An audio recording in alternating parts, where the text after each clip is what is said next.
obviously we're talking about plants, and that's one way that we can improve our mental health by tending to our plants at home. But just to explain for us why it is so important to think about these things on World Mental Health Day. Well, in Western culture, we've actually seen a huge increase in negative mental health over the last 10 years. And actually, one of the things is that we don't spend enough time doing the simple things in life anymore. So that's why, planting or walking the dog, getting fresh air, we don't do enough of that. We work longer hours in the West now.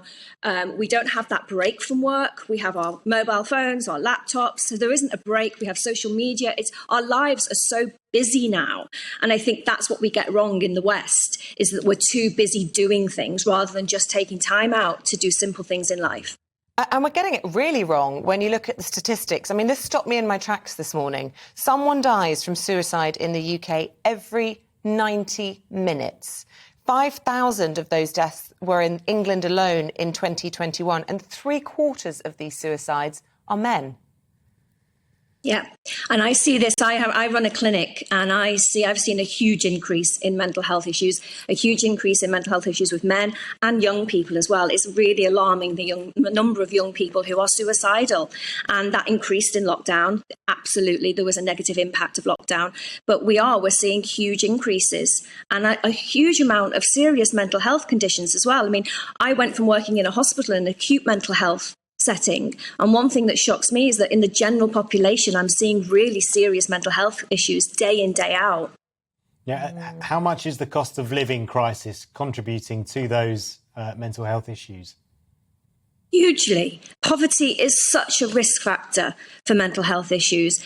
People are taking second jobs, so that leads to burnout and exhaustion. I think burnout is something that none of us talk about enough. I see the results of burnout all the time in my clinic.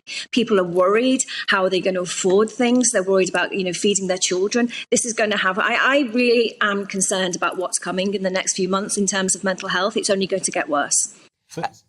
I was going to say, so what would you say to the government? Because they're announcing this help today, and we're going to be talking to a government minister in the next hour, £122 million for mental health support. On top of that, what else would you say that the government could do?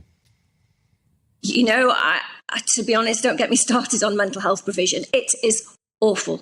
It's awful. I run a private practice, but not everybody can afford to see a private psychologist. And I have people coming into me who have tried and tried to get mental health support.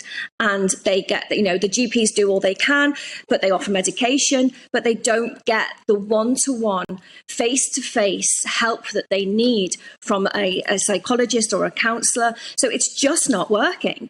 There's huge, huge gaps in mental health support. So is the money enough that the government will often champion? No, it's not. The mental health support needs a complete revamp. It needs somebody to go in and completely revamp it, look at the gaps and change the whole system.